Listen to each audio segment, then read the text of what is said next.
Hi, everybody. Welcome to Show It Live here on showithere.com. I'm Field, and this is Liz. And you are watching a weekly webcast that we produce here, our team at Show. We put together Show It Live each week so that we can bring on a photographer or a creative, and we talk about small business ownership, creative life, photography business, and we are so excited about our guest today. Yeah, our guest today is Andrew Smith, all the way from the great state of Ohio. Despite what shirts on the internet may say, Ohio is a great state. And yeah, he's a fantastic wedding photographer from out there. And he is the winner of something, which we'll get to. We'll get to very shortly, because he won something really awesome. He did. Because not only does Show It produce a weekly webcast called Show It Live, we also are a t-shirt manufacturing company. That is not true. That is one of the, we're going to play like two truths and a lie here on Show It Live today. We actually produced a event last week for photographers and creatives called Show It United. And it was here in Scottsdale, Arizona, sort of in our backyard, because we all live in Gilbert. And it was an opportunity for about 250 of our closest friends to come and take part in just a great, we call it a week, but it was like 3.5 days of awesomeness. It felt like a month. But here's the great thing is, if you've been watching Show It Live before, you've heard us talk about it for a while. And that's not because we're like, oh, here's this thing coming up and we need people to go to it. It's just because we were genuinely that excited about it. It was something that was that we were so amped up. We couldn't wait for it to get here. And now that it's happened, we realize how excited we were. It was amazing. It was unbelievable. It was awesome. We got to meet so many incredible people that we just knew on the internet. There were a lot of people we had only gotten to meet on the internet, so it was really fun to have them here in person and part of the show. And Todd's producing. And Todd is producing today. CEO. Because today Watson producing. Today is JT Pals usually produces for us, but today is he and Ashley's 3-year wedding anniversary. So third anniversary. Yeah, so congrats to them. If you can make it 3 years, you can make it 80 years. That's what I hear. That's awesome. Well, we are so excited for Ashley and JT. They're taking a day to just hang out together and celebrate their anniversary. But I wanted to make a comment on your shirt. Yes. Apparently, I wore prison stripes and pearls today. But that's a thing. Prison stripes and pearls. Right? It's a real hashtag. I'm getting ready for Halloween. But Field decided to wear his United to Create shirt. And this is actually a shirt that all of our attendees got when they came to United. But the artwork was done by Jeffrey Shipley, who is half of Tonic Site Shop. And we just really appreciate Jeffrey and Jen jumped in and they helped us do some of the art. It's also on the cover of this magazine or event guide. Event guide. And there's going to be a digital version that JT, when he gets back from celebrating his anniversary, is working on putting together that you'll actually be able to download for free. The printed version, which was printed by the team at Miller's, is absolutely gorgeous and we love it. But we didn't want you to miss out on it if you didn't get to come and be at United. Yeah, so we're putting together a digital version. And what's great about the digital version is it even has more content. So this was used as kind of a guide for United, but it had articles in there written by our speakers, kind of going over some of the things that they were talking about. So if you didn't get to attend, here's kind of your way to get a little peek behind the curtains of what happened at United and some of the great talks that were given. But in addition to that, some other great people are adding some more digital articles. It's going to be fantastic. And speaking of United, we will be releasing United dates for the next United very soon. I'm taking my wife. You're taking your wife. Yeah, that's my date for United next year. That's an excellent date for United. Why would you need a date for United? One of the things, we all dressed up. And one of the reasons you needed a date was for the gala. And our guest, who's here with us today, Andrew Smith, won an award. He did. So we had a lot of great, amazing awards at United. The theme was to be brave. Work hard and don't give up. So I'm sorry, I've said that a lot, and now all of a sudden I've forgotten exactly what they were. Luckily, it's on my shirt. It's on your shirt in very tiny print. And so we had some awards specifically for that, but then we just had some other fun awards for our community. And there was one called the Dapper Draper award. So if anybody knows Mad Men, Don Draper, he's like one of the sexiest men alive. He's just very well dressed. And always dressed. Yeah, always dressed impeccably. And so we had this great award that was going to be given out kind of in fun, but also in truth. So Justin and Mary Morantz actually picked the winner, and they picked Sir Andrew Smith. Yeah. I think we should knight him. We can. We could. It doesn't mean anything. No, I've tried knighting people before. Probably not. Andrew, thank you so much for taking time out of impeccably dressing yourself to join us for Show It Live. That was some introduction. Thank you so much. Yeah. I just feel like I should give the award to Phil, though, because he looked very dapper himself. Well, I did not, but thank you. No, it was a great time.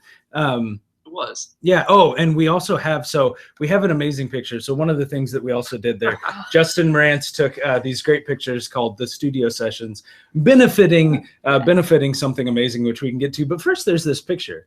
You looked great in these pictures, but I don't know what's going on here. This is like, this is like accepting his Oscar, holding his Oscar very tightly. Like, I don't know exactly what this is, but I love it. Winning. I mean, it looks great. I took it so seriously. Yes. And there was a beautiful photo of you and Emily, your girlfriend, who's absolutely gorgeous. And if you all want to see more of these pictures, you can go and follow at Justin Marantz, at Mary Marantz, and I believe that the hashtag was United Studio Sessions. Yes. Yep. So Show It United Studio Sessions. They also just put it up on their blog, justinmaryblog.com, so you can go read, and they have a whole link to the gallery. And it was awesome, and it was a very much deserved award, Andrew. But you also helped us by leading a styled shoot at United this week. And it was about couples posing. And this was a topic that months ago we invited you to come and be on the show today, because we know a lot of people really struggle with this. That as photographers are getting ready to shoot a wedding, whether it's your first or it's your 100th, sometimes posing can be kind of difficult. Yeah, I'm having a really good laugh here. Wendy Richard put you and then knighted, like knighting a knight. This is such a show full of laughs. That was good. I love it. Sorry. Good job, Wendy. Sorry, I had to interrupt because that was fantastic. So we're going to talk about couples posing today. But before we get into that, I'm going to have Todd put up a photo on the screen, and I want you to tell us the story, because the morning I saw this photo, I was like, whoa, what is happening here? I think you called this the running of the brides. Yes. This was my couple, Rachel and Michael from Canton, Ohio. They have this tradition called Running of the Brides, and it dates back to 1979, where Rachel's mom was the last of her 5 sisters to get married, and her mom actually asked them to all come visit them with all of their wedding dresses on. And the actual running didn't start until about 2005, where Rachel's cousins, two of the last cousins to get married, out of honor of Rachel's deceased grandma, brought their wedding dresses to one of their cousins' weddings, started just, running in all the dresses, getting photos of them taken. And then Rachel was the last cousin previously in July to get married, and they had 13 cousins run on their street. Yeah. That's so awesome. I just think that this is such a cool tradition. First off, it's like a fitness tradition. Yeah. Because you got to be able to fit in your dress every time a cousin. They laced up Nikes, like they all fit in their dresses still. Like they just booked it down. They did it a couple times, actually. I was kind of impressed. Yeah. That's real accountability, though. Yeah. If you know that this is coming, it's like, well, I got to stay, like, I'm trying to work Rachel's my way. getting married. Yeah. I've got to be able to get into my dress. But I think what a neat tradition and what an amazing capture that you got of all of these brides running. I feel like there could be a movie this someday. Right? There was the Runaway Bride. The part is, like, they're not all, the incredible part is they're not all from the area. Like, they live out in Colorado, New York. They come from a very military family. Mm-hmm. So they've helped take their gowns, like, all the way to Colorado, to New York, wherever in the country, just to do this tradition. That is so cool. Well, I love this photo. Every time I see it, it just makes me smile. And I'm really grateful that you were able to tell us the story about the running of the brides this morning. It's incredibly unique. It is. It's really cool. So let's jump into what everyone online is here to learn about from you. Right. Couples posing. And like we said, that can be really nerve-wracking. Yeah, it can be pretty daunting when you're starting off. Even I've shot over 50 weddings in the last few years, and even when I get to a wedding, it can still be kind of daunting at times. So I've come up with some ways, a little process that I use to kind of get past that and to feel confident in what I'm doing and what I'm delivering my couples. So the first thing is creating confidence with your couple. So that all stems back not just from the wedding but to the engagement session. So I usually try to get my couples to do an engagement session with me just so I can get the feel for them. They can get comfortable with me, get in front of the lens. Not our couples aren't models. They don't know what to do. They need to be directed. And I feel that if you make them feel confident, it'll really show in their photos later on.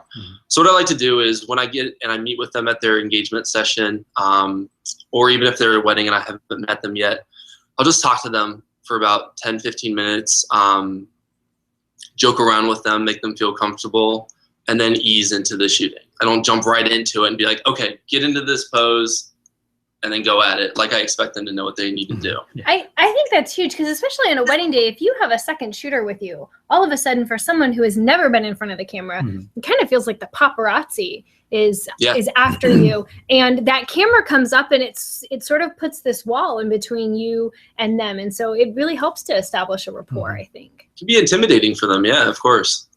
Absolutely. Okay, so you get this rapport established before the camera ever comes out, and then what happens when you get into the actual shoot or the actual portrait session on a wedding day? So when I start getting into it, I usually have some poses that I like to go to right away. This kind of helps me save my time because everyone knows a wedding day can be pretty stressful.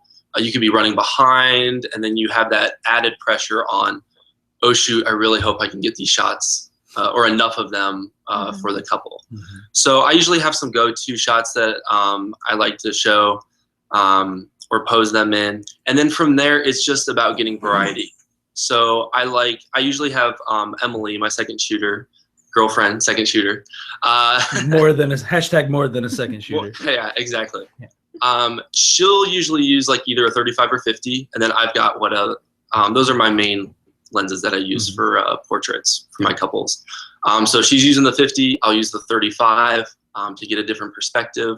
And then it's all about just moving around the couple. So I'll like to start off nice and close, get that really intimate shot with them. And then in the meantime, I'll have them do little action shots, so or little movements.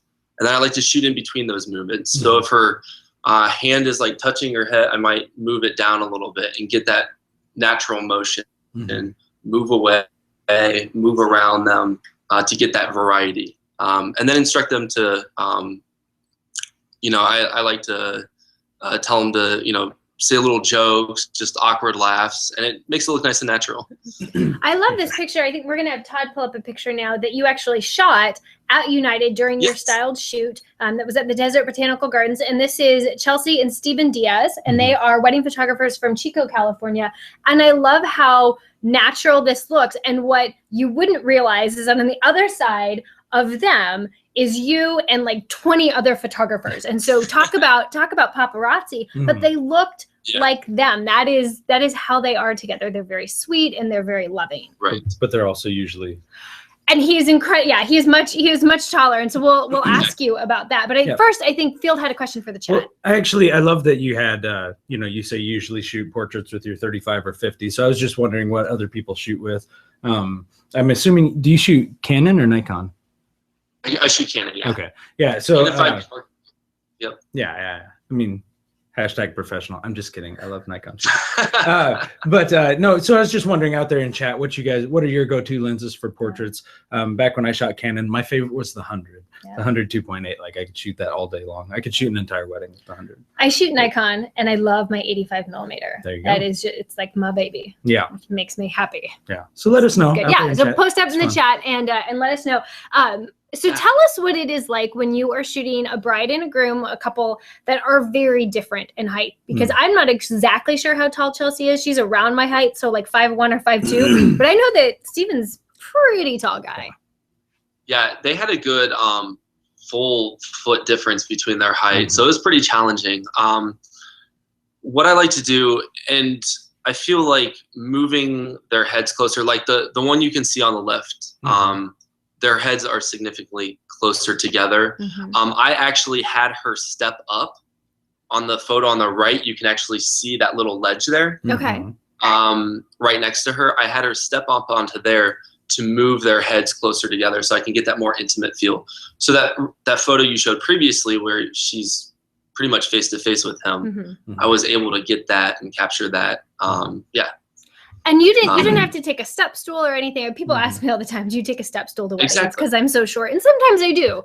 But you can just look for natural step stools for you or for your subjects. Yeah, exactly. Rocks. Obviously, just be careful with it. But just anything naturally around you can use and just kind of bring them a little closer together to get that intimacy. But if you don't have anything like that around them, there's other shots that I like to do, maybe add some separation between them. So I might have moved Chelsea up a couple feet in front of him just to kind of make her respectively look larger, or, you know, in relation to him. Appear taller. Okay. Yeah, appear a little taller. Yeah, so it's just finding those things to kind of help at her height. Even if you have to ask them to go on their tippy toes, you know, you can do that as well. That's okay to get the shot. And I love the idea of playing with perspective a little bit. That's really like, you don't have to get her feet. Yeah, you don't have to get her feet in the photo so it looks like she's like really struggling to get up there. But to get those nice close-up shots where you need them on the pretty close level, you can do that. Right. Yeah, but it might look awkward if she's taller than him. So be careful with your perspectives out there. Yes. You don't want it to be one of these scenarios where you're like, you know. Wouldn't it be great if I was taller than you? For you, it would be fantastic. As long as I was still my height, I'd be totally okay with it. But if I was instead like 4'8", I am for me. Much taller than 4 foot. Well, I know, but you would be much taller than me. That's true. Yeah, so that's why I went with that really low number. That was a really low number. Oh, I'm sorry. Go ahead. No, one of the things though that Andrew you touched upon was using your time really effectively, and I think that's important because on a wedding day, a wedding takes on a life of its own. An event has a life of its own, and so you might have planned for 40 minutes of portrait time, and you end up with like 4 to 5 minutes of portrait time, and so never happened. Yeah, never in the history of ever. But then knowing that you can handle that. And I think staying calm probably really helps your clients because the minute that you show that you're not confident, the minute like they are not confident, right? It's like a horse doesn't want someone riding them that is super scared because the horse knows like you all are feeding off of each other's energy. I don't know why we're talking about horses. We've had some really fun analogies this morning. Before the show started, there was, what was the boat? Showboat? Let's get this showboat on the river. I have been trying to get that phrase going for years. Now it's on the internet. Now it's out there. Now take it and run with it, internet. Yeah. So and close the front, shut the front door too, shut the front door. I think that was mine, but someone else may lay claim to it. But I love that you really are concerned about your clients being comfortable in the situation and you being able to do the most with what you have. I think that's a really important thing. Whether you are shooting weddings or portraits, I know a lot of people are shooting mini sessions right now. I think Ashley Yantes told me yesterday via text that they shot like 7 mini sessions in like a matter of a few hours on Sunday. And I was like, wow, that is intense. Like you have to be on your game and know what you're going to shoot next. They're awesome, by the way. I love them. Exactly. Going back to the efficiency though, I think they can also stem back to location because it can also, other than posing, the other side of that is trying to find a nice location to do shots. So I always try to arrive to a location maybe 15, 20 minutes early and just do some location scouting. So that way, when it comes time to do their portrait session, I know, okay, this is where we're gonna go, and then I've got my posing process ready. That's awesome. I love that that you're looking for it beforehand. Do you ever visit? I know this question comes up a lot in the group. Do you visit the venue like the day before or a week before the wedding, or are you more just on that day? I'm gonna look for the best light, and I'm gonna look for the best place that I can easily get my couple. Yeah, it's usually the day of.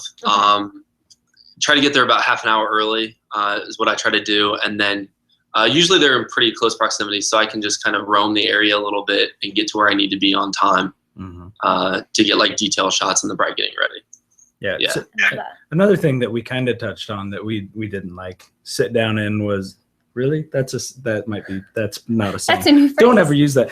But something that we touched on was one of my favorites, and something that we always try to do on our shoots is to just slow down and kind of relax and not rush anything.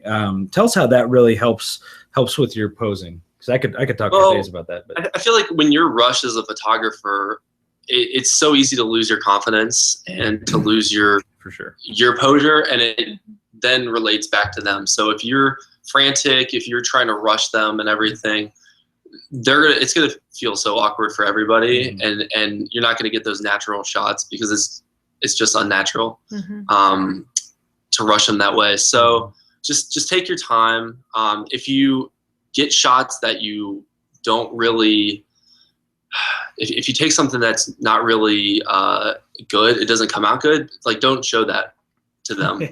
Like not actually show them back at the camera, but just don't show it in your reaction. Don't take a photo and be like, oh yeah, that's not working out. So just smile and keep going and try something new. Kind of roll without them knowing. Yeah, exactly. Sometimes I'd be like, oh, you guys are beautiful, but let's try something else. You know, it's like, you guys look fantastic, but let's do this angle or change it up. Or you just lie about it. Be like, oh, I really like this, but let's try this. Try something else. They don't know. I'm not going to give them that photo. So when you go through, speaking of you're not going to give them that photo, when you go through and you're culling then, Andrew, are you sort of like complimentary culling? You're looking for what makes them look best, even if you don't necessarily know them that well, and you're culling out the things that you think, that's probably not, if it were a photo of me, I wouldn't want that. Yeah, that's exactly what I'm doing. I'm going through and I'm just saying like, okay, they look really awkward here, or they don't look as natural as they could be. Probably not the best photo to give to them. Because I want my couples to see themselves how they actually are. You know, like you're trying to capture the couple's love and their intimacy and everything. So I don't see any reason why not giving them anything other than that.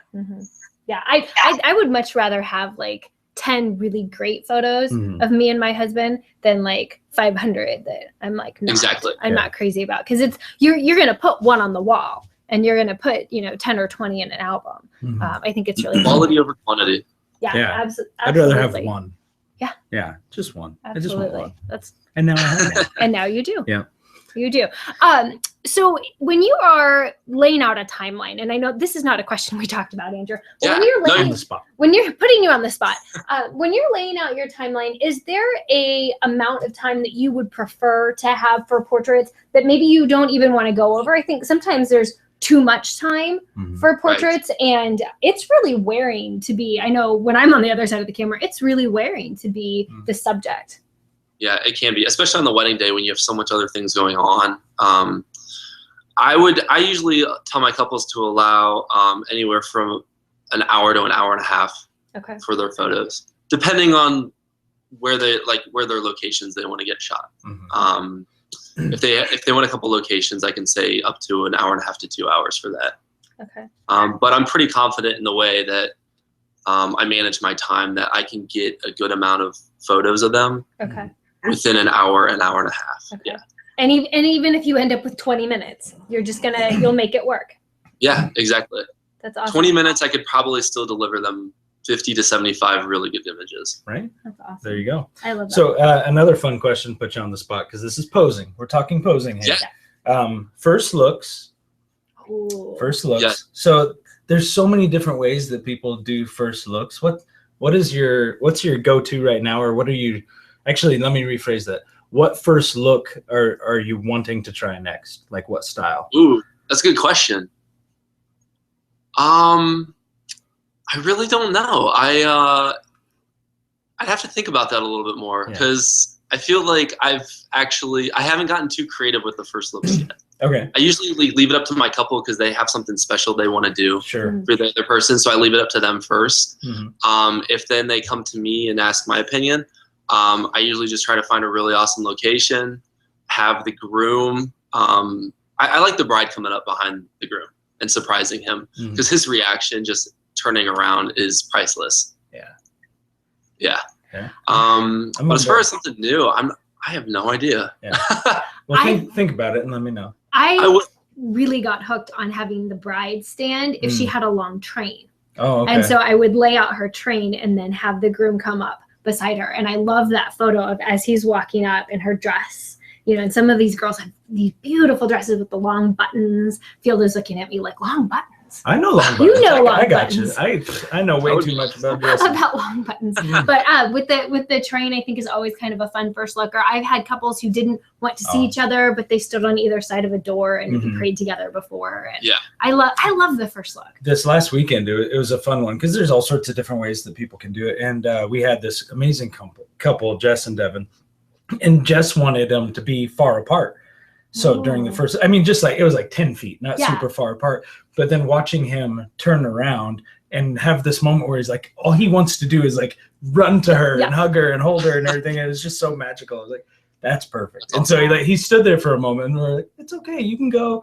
Yeah. He was so thankful that, I mean, it was just it was a beautiful moment. But really we've only done a couple of those where they're, you know, it's not the shoulder it's a little different. Yeah. And if you've got a different way to do a first look, post that up in the chat. We would love to hear it. Or if you have any questions for Andrew, he would love to answer any of your questions. My next question, Andrew, is that between an engagement session and a wedding, do you have different go-to poses? Or do they tend to be, or are they the same? Or is it different if a gown is involved? I suppose. Yeah, I switch it up a couple new poses for the wedding, just because she does have the gown, so I want to be able to show that. So I might do pan out more larger photos. I do try to mix it up. So I have my engagement photos, my wedding poses, and try to differ it that way. But it always looks different, especially when they have the dress on. Oh, yeah. Right. It changes everything when the dress and the suit or the tux gets involved. And just the feeling of the day. I think really the anticipation of we have come this far and we're about to get married. Yeah. Exactly. So something fun I can't see right now. I think it's Alicia Gill. Oh, Alicia posted. Alicia. Alicia. So having them stand apart, asked to write letters and then stand back to back while reading them. And so they got the emotion of all of them being right there, reading the letters and then turning around. Yeah. I love that. I've done that a few times, especially when they're behind the door. I've done it also where they, a really fun one was they actually put like blindfolds over their head, over their eyes. And it was funny trying to watch them like walk to each other and have the bridal party like bring them close to each other. Yeah. And then it was just a priceless reaction just seeing both of them taking it off and seeing each other for the first time. That's awesome. I love it. I love that. So I guess I have one more final question on couples posing. The photos that we were able to see from your shoot with Stephen and Chelsea, they were very close together, and you were in kind of a tight environment. You were at the Desert Botanical Gardens here in Phoenix, and there's not a lot of there. It's beautiful, but they're like tight, winding paths. There's a lot of space, but it's full of things. And so on a wedding day, are you both trying to get those like really close, intimate photos, and then also like that wide landscape kind of shot? And how does the posing change when we're talking about trying to integrate the couple into like a large, wide landscape shot? Right.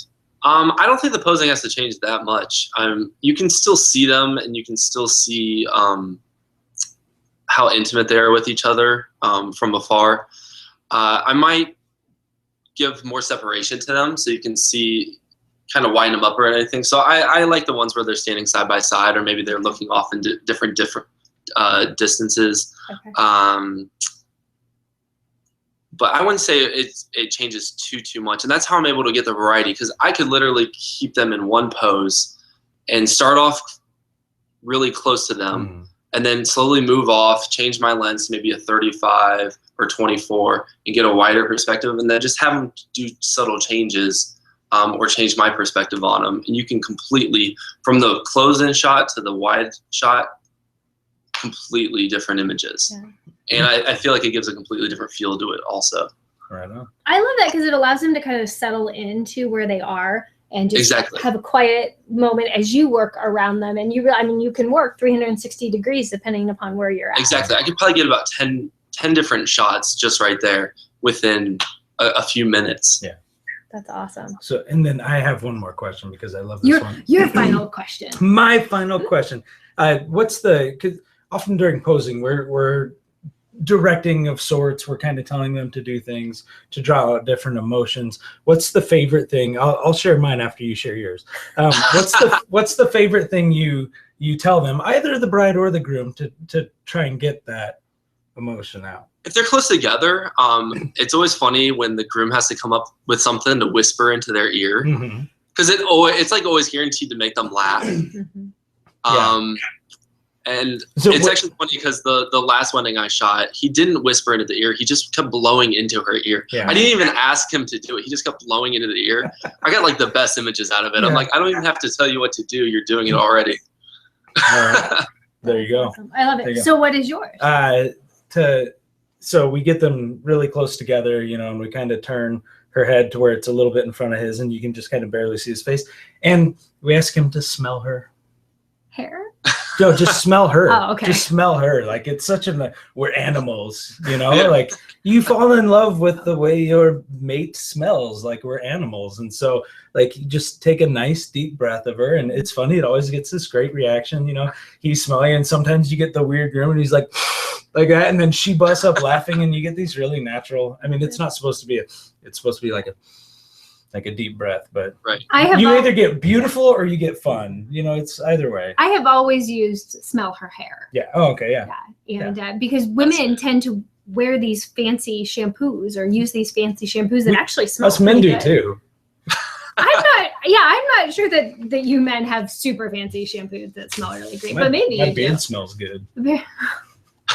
I am excited for you. That is a good thing. Well, yeah, Andrew, thank you so much for being on with us. Hopefully, one last thing I thought of too. Yes. Were you going to show us your trophy? Yeah. From the awards? Oh, it's downstairs on the mantle. Yes. Yeah. Where it should be at all times. In a glass enclosed case. Exactly. Yeah, it's protected right now. No, one thing I was going to say too with the wider out shots, give them an action to do. Yeah. Like, don't just put them in just a stance. I like to have them walk with each other. Mm-hmm. And when I have them walk with each other, I have them bounce into each other, like they throw their hips into each other. And it's fun. They just have fun with it. I love that. It should be fun. Oh, yeah. It should be really enjoyable and Exactly. memorable. And that's part of looking at the photos later, is remembering how you felt in the moment. For sure. So Exactly. That's awesome. Well, Andrew, thank you so much for joining us today. We really appreciate you taking time out, and thank you for leading that awesome shoot at United. Yes. I am just loving the photos that are coming out of your shoot and all of the other shoots that went on. Yep. It was Thank great. you so much for the opportunity. It was a pleasure. Yeah, absolutely. Well, enjoy the beautiful state of Ohio, where you have these large, wide, sweeping landscapes, and hopefully we'll get to see you sooner rather than later. Sounds great. Thanks again, guys. Cool. Bye, Thank Andrew. you. He's awesome. He's so great. And for more greatness, you can actually tune in next Tuesday. Yes. We have Holly True is going to be on the show. I love Holly from the great state of Oregon. Go Ducks. It is a very beautiful state. It is. It's a great state. Yeah. So join us next week on Tuesday, 10 a.m. Pacific time. Now, next week, there's actually the time change. People fall forward. It is a time change. Us. Not Arizona. We never change, which actually makes it far more confusing for us to know what the rest of the country is doing. But anyways, same time, 10 a.m. Pacific time.